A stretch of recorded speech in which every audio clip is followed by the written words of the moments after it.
예, 우리 인사하겠습니다. 잘 오셨습니다. 반갑습니다. 반갑습니다. 잘 오셨습니다.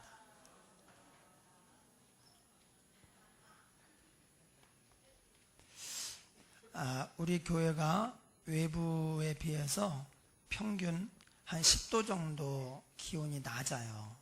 예, 그래서 우리 교회는 밖에 아무리 더워도 영상 25도 이상을 올라가지 않습니다. 24도까지 제가 봤어요. 23도, 24도, 22도 아주 쾌적하죠. 여러분, 더우면 집에서 더위와 씨름하지 마시고 교회 와서 하나님과 씨름하십시오. 그리고 응답도 받고 복도 받고 몸도 쾌적하고 축복인 줄 믿습니다. 우리가 인생을 살아가면서 뭔가 무서운 게 있다. 그것이 좋은 의미도 있고 나쁜 의미도 있지만 무서운 게 하나도 없다. 그러면 망나니가 됩니다. 인생에서 무서운 게 하나도 없어요. 그러면 망나니가 돼요. 우리 어떤 할머니가 자기 손주를 개망나니라고 표현하더라고. 그런 개망나니를 데리고 식당을 갈 수가 없어서 그래서 그냥 돌아갔대요. 근데 무서운 게 없는 거죠. 여러분, 무서운 게 없으면 우리 스스로의 힘으로는 제대로 설 수가 없습니다. 그래서 무서운 게 있어야 돼요. 근데 오늘날 우리나라가 참 좋은 나라이고 장점들이 많고 하지만 우리나라 사람들, 이제 우리 국민의 안 좋은 점 하나가 좀 부정적이에요. 감사보다 불평이 많고 불만이 많아요. 안전한 나라이고 우리처럼 잘 먹고 사는 나라도 드물어요. 세상도 참 안전하고. 그런데 좀 불평이 많다는 거고, 또 하나는 우리나라 국민들이 공권력을 무서워하잖아요. 경찰이나 이런 소방대나 뭐 구급대나 막 술 취해가지고 막 때리고, 심지어 얼마 전에는 그 흉기를 들고 와서 막 죽이기까지 하고, 이 공권력에 대해서 이 공권력이 있어야 질서가 유지가 되고 안전이 보장이 될 거 아닙니까? 그런데 그 공권력을 무시하잖아요. 그래서 이 후진국일수록 공권력의 횡포가 있어요. 이게 너무 지나쳐가지고 그때는 뭐 우리도 한 몇십 년 전에는 그랬죠. 또 선진국은요, 또 공권력을 인정을 합니다. 공권력이 우리에게 필요하다. 그래서 인정을 해요. 근데 우리는 지금 그런 후진국에서 선진국으로 가는 과도기라 그런지 민주주의 또 개인의 어떤 인권이 극대화되다 보니까 공권력까지도 그냥 자기 아랫사람인 줄 알고 하대하고 막 자기 기분 내키는 대로 폭력을 휘두르고 흉기를 휘두르고 이렇게 하는데 이것은 좀 문제가 있죠. 그런 기운이 어디까지 가냐, 심각하게도 하나님까지도 그렇게 생각을 해요. 법도 무서워하지 않는데 하나님의 말씀도 무서워하지 않아요. 법의 심판도, 공권력을 집행하는 경찰도 무서워하지 않아요. 그래서 경찰들이 이번에 문제가 생겼어요. 어떤 자괴적인 그런 말로 경찰이 권총이 있는데 이걸로 쏴서 잡는 게 아니라 이걸로 던져가지고 그래서 쓰러뜨려가지고 잡아야 된다고, 범인을. 그렇지 않으면 왜 쐈냐, 어떻게 쐈냐, 경위소를 다 얘기하고, 그래서 그걸다가 경찰이 책임을 져야 된대요. 세상에 옛날에 소방대가 이제 가려면 이 차를 옮겨야 되는데 못 옮기니까 유리창을 깨고 이렇게 해가지고 이제 사이드 브레이크 풀르고 해서 옮겨서 했는데 이 값을 소방서 개인이 물어줬대요. 그럼 어떻게 불을 끄라고. 그래서 이게 이제 변경이 되고는 있지만 그 정도로 우리나라가 공권력을 좀 이렇게 가볍게 여기는 그런 나라가 되고, 그것이 하나님을 향하여서도 하나님이 말씀하시는데도 이것을 그렇게 무섭게 생각하지 않고, 하나님의 말씀을 어기는 것에 대해서도 그냥 별로 이렇게 어렵지 않게 생각을 하고 가는 그런 경향이 있어요.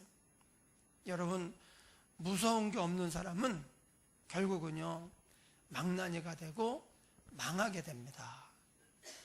무서운 게 없어. 막 경찰이고 뭐 닥치는 대로 때려 부시고 해보세요. 어떻게 되겠는가. 그래서 공권력도 무서워하고, 남자들은 집에서 살림하는 아내도 좀 무서워하고, 저도 제일 무서운 게 우리 사모가 딱 이렇게 깔고 잠깐 이리 와서 얘기 좀 하자고 그럴 때 그거 제일 무섭잖아요. 근데 그걸 이 집에 있는 아내를 무서워하지 않고, 이 자녀들이 부모를 무서워하지 않고 부모를 향해서 함부로 한다.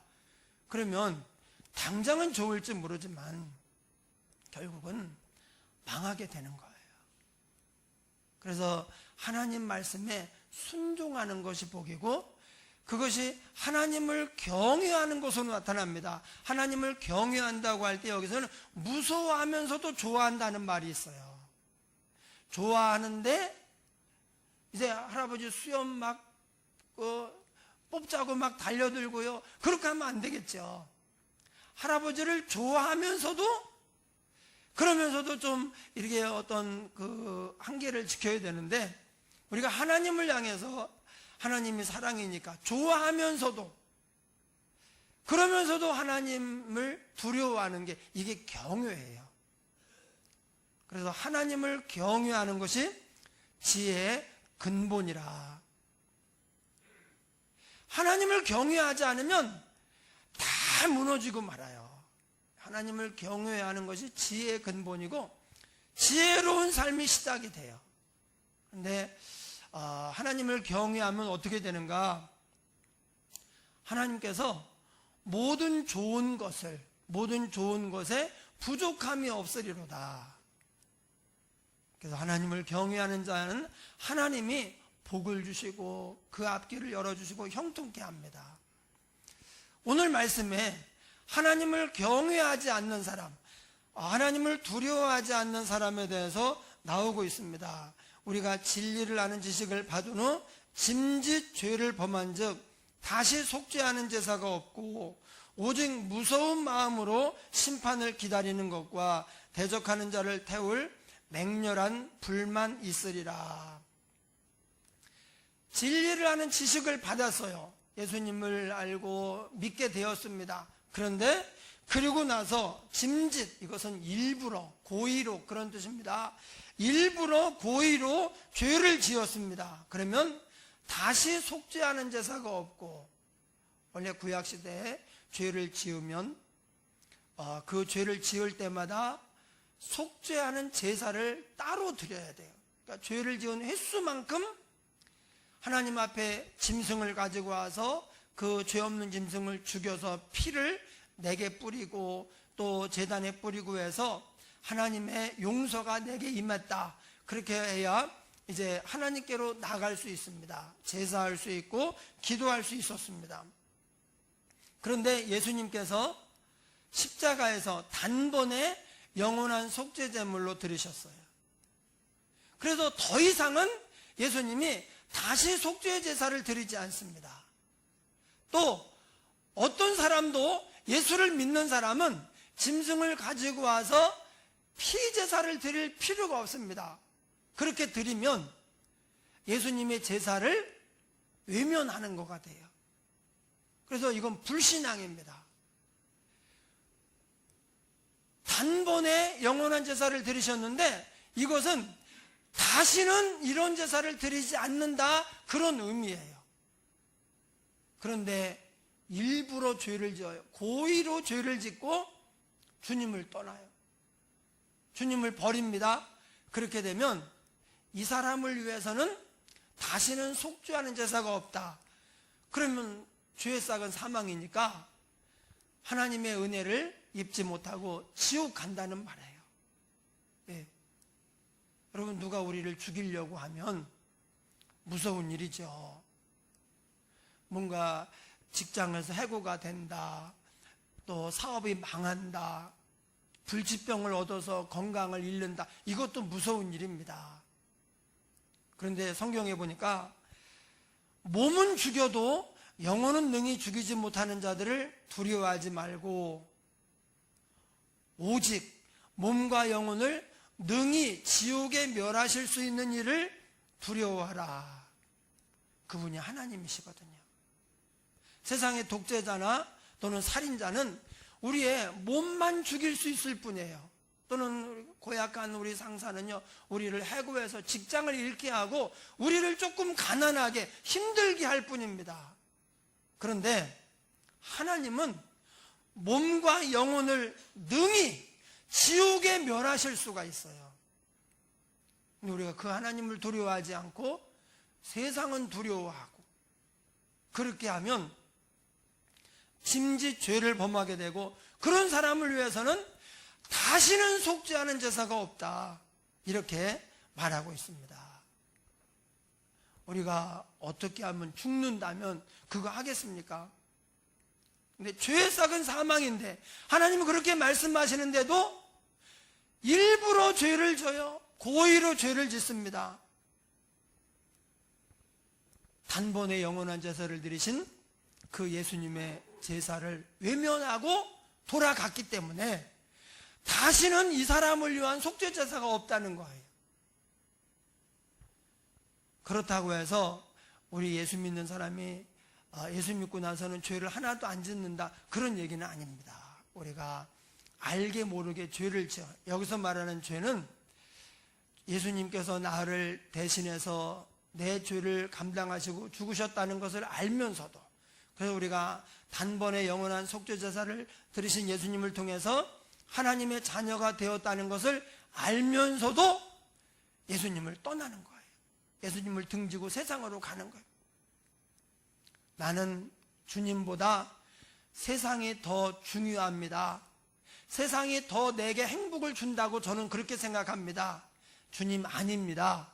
주님 나를 위해 그렇게 하셨는데 괜히 하셨네요. 저는 버리겠습니다. 그리고 예수님을 버리고 믿음을 버리고 세상으로 떠나갈 때 이게 고의로 일부러 죄를 짓는 거예요. 그런 사람을 위해서는 다시는 속죄 제사가 없다. 예. 용서받을 수 없는 죄가 있어. 예수님의 보혈로도 용서받을 수 없는 죄가 있는데 그게 예수님을 믿지 않는 죄예요. 예수님 대신에 세상을 택해서 떠나간 죄예요. 왜냐하면 예수님이 단번에 영원한 제사 드리셨는데 그걸 버린 거예요. 옛날처럼 매번 제사를 드린다면 그러면 또 제사를 드리면 돼요. 그런데 지금은 그렇게 안 돼 있거든요. 그런 사람에게 어떤 일이 벌어지느냐? 오직 무서운 마음으로 심판을 기다리는 것과 대적하는 자를 태울 맹렬한 불만이 있으리라. 모세의 법을 폐한 자도 두세 증인이 이 사람이 죄를 지었다 그러면요 돌로 쳐 죽였어요. 그런데 하물며 하나님의 아들을 짓밟고 자기를 거룩하게 한 언약의 피를 부정한 것으로 여기고 은혜의 성령을 욕되게 하는 자가 당연히 받을 형벌은 얼마나 더 무겁겠느냐 너희는 생각하라. 부모는요 자식에 대한 특별한 애정이 있어요. 그러니까 누가 자기 자식을 짓밟으면요 부모는 못 참습니다. 지금 보는데도 자기 자식을 짓밟아 보셔요. 어떻게 참습니까? 예. 그런데 예수님을 믿지 않고 짐짓 죄를 범하는 것은 여기 보니까 하나님의 아들을 짓밟고 그 거룩하게 한 언약의 피를 부정한 것으로 여기고 은혜의 성령을 욕되게 하는 거다. 그러니 하나님 아버지께서 참으시겠어요? 그래서 예수님을 믿지 않는 것은 하나님의 원수가 되는 것입니다.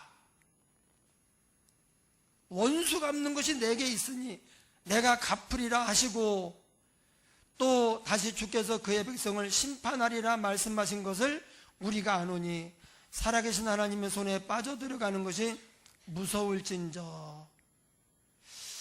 여러분이 하나님이 얼마나 무서운 분인가를 모르고 산다면 그것에 대해서 한번 깊이 생각해 봐야 됩니다.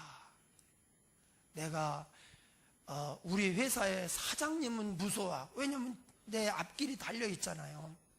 또는 남편이나 아내는 무서워하고 부모는 무서워하는데 하나님은 무서워하지 않는다. 만약에 그렇다면 우리는 인생의 망나니가 돼버려요. 내 마음대로 사는 거예요. 그러다가 하나님의 무서운 심판에 빠져들게 됩니다. 그래서 하나님을 두려워하라. 그분은 우리의 영과 육을 동시에 지옥에 던져 멸하시는 분이기 때문에 하나님을 무서워하라고 그렇게 명하고 있습니다. 그럼 왜 이렇게 함부로 하는가? 왜 공권력을 무시하고 또 왜 하나님을 무시하고 제멋대로 사느냐? 어떻게 해야 되는가? 그 배경에는 이런 게 있어요. 우리가 대한민국의 국민으로서 의무가 있습니다. 4대 의무가 있고 그에 따라서 누리는 권리가 있어요. 또 세금을 내니까 또 의료보험도 받는 것이고 보호도 받는 것이고 선거도 하고 이렇게 하는 거예요. 만약에 세금을 내지 않고 나라가 돈이 없고 경찰을 유지할 수 없고 또 보험 제도를 유지할 돈이 없으면 우리가 이 나라가 막 무질서하고 혼란스럽겠죠. 주먹이 법인 세상이 되겠죠. 그런데 국민들이 의무를 다하기 때문에 나라가 이렇게 유지가 되는 것입니다. 그런데 공권력을 무시한다는 건 뭐냐? 의무는 다하지 않고 권리만 누리겠다는 거예요. 그러면 나라도 혼란스러워지고 망하고 공동체도 무너지게 되어 있습니다. 그 공동체에 속한 사람들이 의무와 책임은 다하지 않고 권리만 누리려고 할 때 그러면 무너지게 돼 있어요. 하나님께도 마찬가지입니다. 우리가 하나님께 더 사랑받고 또 하나님께 복을 받으면서 잘 살 수 있는 그 비결이 뭐냐? 권리만 누리려고 해서는 안 돼요. 의무를 다해야 돼요. 하나님의 말씀에 순종하는 의무, 구원의 감격을 가지고 복음의 빚진 자로 사는 의무, 하나님의 이 큰 사랑을 받았으니 값없이 받았잖아요. 그 사랑의 빚진 자로 살아가는 이 의무를 다하며 살아갈 때 그 다음에는 우리의 남은 삶이 더 풍성하고 복되고 형통하게 됩니다. 한 7, 8명 목사님들이 모여서 영어 공부를 하고 있어요. 각자 목표가 있는데 저는 영어로 강의를 할 정도로 좀 해야 되겠다. 그래서 제가 강의를 하고 영어로 통역하고 또 영어를 다른 말 통역하고 이렇게 몇 번 통역을 하니까 이게 의사 전달이 잘 안 되더라고요. 그래서 내가 영어로 직접 강의를 하고 그러면 이제 그 원주민어로 통역을 하고 그러면 이제 통역이 한 번 들어가는 건 괜찮은데 직접 하든지 한 번 정도 들어가는 게 있잖아요. 그래서 영어로 강의를 할 정도로 해야 되겠다. 그러고 어떤 분은 영어로 설교를 하고 또 은퇴한 다음에 이제 선교를 하기 위해서 한 7, 8명 목사님들이 모여서 영어 공부를 하고 있어요. 근데 거기서 제가 놀랍게도 단어 왕이에요. 단어 시험만 보면 저는 거의 다 맞아요. 그래서 거기 이걸 진행하는 선생님 목사님이 전북대학교 법학과를 나온 목사님인데 이러니까 중앙대 간 거예요. 이러니까 중앙대 아무나 가는 거 아니에요. 중앙대가 엄청 그 모임에서는요 중앙대가 엄청 센 줄 알아요. 왜? 모르는 단어가 없어요. 근데 말은 안 나와. 전북대 법학과 나온 분은 단어는 좀 저보다 딸리더라. 근데 이게 막 술술 능통이야. 한 10년 필리핀에 가서 선교하고 했거든요. 그래서 이제 저는 아는 단어가 술술 나올 정도로 하려고 지금 열심히 공부를 하고 있는데, 그런데 이상한 게 있어요. 지금 막 다들 열심히 단어도 외우고 문장도 외우고 막 그렇게 하고 있는데, 어떤 단어가 딱 나오면 이제 여기가 대부분이 50대 중반에서 69세까지예요. 예, 50대 초반도 없어. 50대 중반부터 69세까지인데, 단어가 어려운 단어 딱 나오잖아요. 다들 이러는 거야. 이거 내가 외웠는데, 외운 사실만 기억이 나고 뜻은 생각이 안 나. 이걸 내가 며칠 동안 열심히 외웠는데 그것만 생각이 나고 뜻이 생각이 안 나요. 저는 안 외웠는데 뜻이 생각이 나. 신기하죠? 이게 뭐냐면, 우리 학생들 잘 들어야 돼요. 40대, 50대가 넘으면 공부를 그렇게 하고 싶어요. 이게 딱 보니까, 야, 내가 영어를 잘하면 얼마나 무역하든지 뭐 복음을 전하든지 강의를 하든지, 내가 영어를 잘하면 이게 얼마나 큰 재산인지 능력인지를 그때 알아요. 그래서 열심히 공부를 해요. 그런데 공부를 하는 시간만큼의 효과가 안 나와요. 우리 학생 때는요, 한 5번, 10번쯤 암송하고 뭐 단어 외우고 이렇게 좀 생각을 하고 연관하고 하면은요, 외워져요. 그리고 그거 외워진 게 죽을 때까지 안 잊어버려져요. 학생 때, 청년 때 외운 성경은 지금 그냥 쫙쫙 나와요. 지금 외우잖아요. 이거 몇 달 전에 외웠는데 안 나와요. 지금 외우는 건.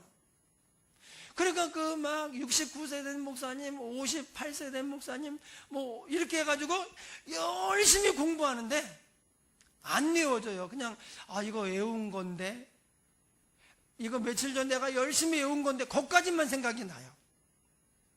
그래서 지금 열심히 외워야 돼요. 지금 외워놓으면 평생 써먹죠. 지금 외우면 잘 외워져요. 그리고 안 잊어버려요. 공부도 때가 있다 그러는데 바로 그 말이더라고.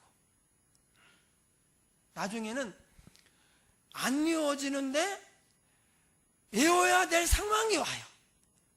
그게 이제 얼마나 중요한지를 알고 열심히 하려고 하는데 이미 때가 늦어버린 거예요. 그래도 지금 열심히 하고 있어요. 그래서 이제 좀 술술 나오고 있는데, 네, 젊었을 때 했다면 이게 이만큼 수고를 하지 않아도 내 것이 되고, 그러니까 작은 돈을 들여서 비싼 귀한 것을 사는 거예요. 우리 젊었을 때는 그래요. 나중에는 큰 돈을 들여도 이걸 잘 살 수가 없어요.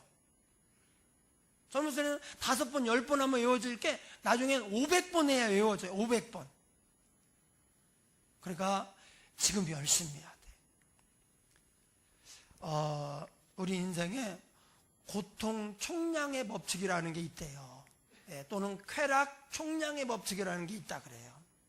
그래서 우리 젊었을 때, 어릴 때 지금 막 나 하고 싶은 것만 하고, 지금 나 즐거운 일만 하고, 막 내게 낙이 되는 일, 이런 것만 하잖아요. 그러면 늙어서 누릴 것까지 다 끌어다 썼기 때문에 갈수록 삶이 힘들어요. 갈수록 내 마음대로 안 되고 고통스럽고 삶이 힘들어요. 짐이 무거워요. 그런데 지금 나중을 위해서 내가 지금은 열심히 내 할도리를 하자. 그리고 열심히 애를 쓰고 수고하고 지금 해도 되는 일을 나중으로 미루면, 그러면 이게 내 실력이 돼가지고 나중에 이것이 이제 어떤 열매를 맺어요.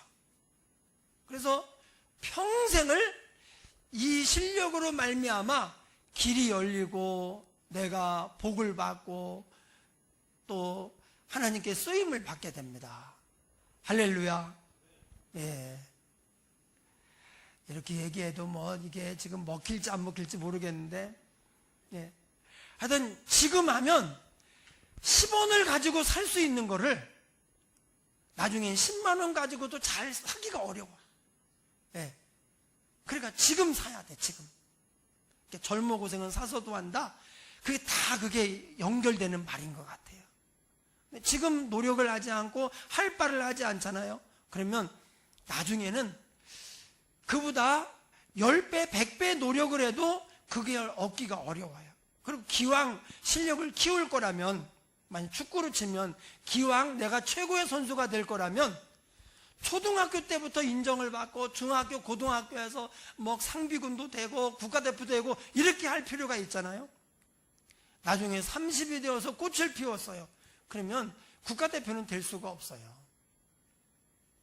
그러니까 우리가 한 살이라도 더 젊었을 때 하나님을 경외하는 마음을 가지고 열심히 우리의 할 바를 다 해야 돼요. 의무와 권리, 책임과 권리 가운데 내가 하나님 앞에 마땅히 행할 의무가 무엇인가, 그것을 열심히 감당을 하면, 그리고 나서 이제 남은 생은 우리 하나님께서 복되게 살아가는 우리를 이제 인도하시고 또 부어주시고 지켜주시는 것입니다. 예. 그래서 오늘 말씀에 나오는 이 불행한 사람은 의무는 생각하지 않고 권리만 누리려고 하는 거예요. 그래서 그냥 하나님이 나를 위해서 이렇게 큰 일을 행하셨다고 복을 주시는데 괜히 하셨네요. 저는 세상이 훨씬 더 좋다고 생각을 하고 중요합니다. 그래서 저는 버리고 세상으로 가겠습니다. 하나님이 아들을 짓밟는 자를 지옥에 던져버리는 거예요. 당장에는 아무 일도 없는 것 같지만 갈수록 두려운 게 많아져요. 여러분, 하나님을 두려워하면 세상이 두렵지 않아요. 세상이 만만해요. 하나님과 함께 가니까. 예수 이름으로 가는데 뭐가 문제겠어요. 지난 금요일 날 문화 명령에 대해 생각을 해보았는데, 하나님이 사람을 지을 때, 짐승이나 자연을 지을 때는 그렇게 하지 않았어요. 사람을 지을 때만 이렇게 했어요. 의논을 했어요. 우리가 우리 형상을 따라 우리의 모양대로 사람을 만들고 만물을 다스리게 하자. 다른 건 그냥 지었어요. 어떤 목적이 없어요. 뭐 하늘의 해와 달, 뭐 식물, 동물, 그냥 지었어요. 근데 사람을 지을 때에는 만물을 다스리게 하자, 그렇게 지었어요. 그리고 나서 또 사람을 복주어 이르시되 생육하고 번성하여 땅에 충만하라. 땅을 정복하고 다스리라. 여기에 다스리라는 말이 2번이나 나와요. 하나는 짓기 전에 다스리게 하자. 그리고는 사람을 지었고, 지은 다음에 복을 주면서 다스려라, 이렇게 했어요. 여러분, 우리 사람은 다스려야 됩니다. 그래서 내가 다스림을 받으면 사람은요, 일단 불행해요. 내키지 않는데, 죽기보다 싫은데 해야 되고, 막 끌려다녀야 되고, 그러면요, 마음이 비참해져요. 막 세상의 노예가 되고, 죄의 노예가 되고, 물질의 또는 막 쾌락의 노예가, 또는 뭐 환경의 노예가 돼가지고, 원하지 않아요. 내가 원하는 일, 이거 보람 있고 의미 있고 참 기쁘게, 그거 힘들어도요 할 수 있어요. 기뻐요. 그러나 마음이 내키지 않는데 끌려다니는 거예요. 살기 위해서. 죽기보다 싫은데 해야 되는 거예요. 그게 뭐냐? 다스림을 받는 것입니다. 세상의 종노릇을 하는 거예요. 근데 그건 하나님이 원래 우리를 위해서 예정해 놓으신 삶이 아니에요. 하나님이 계획해 놓으신 삶은 다스리는 거예요. 이 다스린다는 게 뭡니까? 내 맘대로 한다는 거예요. 그것이 하나님을 두려워하지 않는 가운데 죄를 지으라는 말이 아니에요. 이건 이렇게 돼야 된다. 그래서 내가 마음대로, 내가 계획한 대로 뭐가 이루어지는 거예요. 그게 다스리는 거예요. 그래서 우리는 세상을 다스려야 되는데 우리가 하나님과 함께 하지 않으니까, 세상에 매이니까 다스리지 못하고 다스림을 받아요. 그래서 갈수록 삶이 더 고통스럽고 삶이 무겁고 비참해져요. 여러분, 대부분이 예수님을 믿지 않고 동행하지 않는 사람들 대부분은요, 나이를 먹을수록 낙이 없어요. 더 비참해져요. 더 고통스럽고 삶이 무거워져요. 그러나 주님과 함께하는 사람, 의무를 다하며 순종하는 사람은 아닙니다. 갈수록 더 보람이 있습니다. 나이를 먹을수록 더 신이 나고 행복합니다. 그리고 갈수록 일이 내 마음대로 됩니다. 그래서 권리는 좀 늦추셔요. 네, 내가 누려야 될 것은 좀 늦추고 지금은 의무를 다하십시오. 하나님을 두려워하는 가운데 말씀에 순종하고 지금 내가 할 바가 무엇인가 그것을 열심히 해야 돼요. 그럼 그 다음에 우리의 남은 생에는 하나님이 책임져 주십니다. 할렐루야. 예. 내 마음대로 사는 것은 불신앙은 하나님의 원수가 되는 거예요. 여러분, 사람이 별거 아닙니다. 뭐 민주주의라고 인권이 신장됐다고 대단하게 볼 필요가 없어요. 성경이 뭐라고 하느냐? 사람 진토와 같다. 진흙덩어리라 그 말이에요. 그러니까 좀 누가 무시해도 주님께로 가는 길에 이제 뭐 일어나는 일이라면 그냥 기쁘게 받고 가야 돼요. 예, 나는 벌레요 사람이 아니라 구더기와 같사오니 뭐 좀 욕 좀 먹으면 어떻습니까? 그러나 지금 우리가 해야 될 일은 주님과 동행하면서 말씀에 순종하는 일, 예수님을 잘 믿는 일입니다. 그러면 우리가 의무를 다할 때 하나님은 나중에 우리가 누려야 할 권리를 몇 배로 풍성하게 하셔.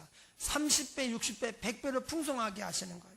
이런 거예요. 지금 여기 있는 계란을 10개의 계란을 다 지금 먹어버리면 나중에는 계란이 하나도 없어요. 내 인생에 계란이 하나도 없습니다.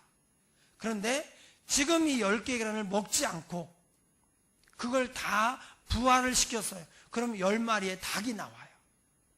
그럼 그게 이제 좀 크면은 수컷은 이제 한두 마리만 있으면 되니까 몇 마리 잡아먹고 또 알을 낳고 이래가지고 이 닭이 100마리가 되고 1000마리가 되네.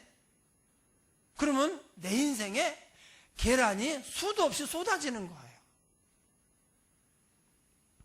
예. 지금 다 먹어버리면 그러면 내 인생에서 하나님의 축복의 계란은 없어져 버리는 거예요. 이게 우리가 영적으로 망나니가 되지 않고 하나님의 축복받은 자녀로 또 만물을 다스리라고 하는 문화 명령의 수행자로 복되게 사는 비결입니다. 할렐루야. 오늘 말씀을 생각하면서 우리 함께 통성으로 기도하겠습니다. 그 가운데 이제 우리 중고동부는 준비를 해주시기 바랍니다. 통성으로 기도하겠습니다. 하나님 아버지 감사합니다. 오늘 우리 하나님이 저희를 사랑하셔서 귀한 말씀으로 깨닫게 하시니 감사합니다. 우리가 하나님을 두려워하는 마음을 가지게 하소서. 참으로 세상 그 어떤 것보다 하나님을 경외하며 순종하게 하시고 은혜를 저버리지 않도록 하여 주옵소서. 예수님을 믿지 않고 세상을 따라가는 것은 하나님과 원수가 되는 일이라고 했습니다. 하나님께서 원수를 갚으실 때 그 영과 온과 육을 한꺼번에 멸하여 지옥에 던지신다고 하였사오니 우리가 이런 불행한 자리에 빠지지 아니하고 참으로 하나님의 말씀대로 살아 하나님의 복을 받는 성도들이 되게 하여 주시옵소서. 지금 우리의 의무를 다함으로 하나님께서 우리를 예배 놓으신 그런 축복과 평탄한 삶과 행복한 삶을 다 누리게 하여 주옵소서. 갈수록 복되고 갈수록 형통하며 형 아버지여 순탄한 삶이 되게 하여 주시옵소서. 역사하실 줄 믿습니다. 예수님 이름으로 기도하옵나이다. 아멘.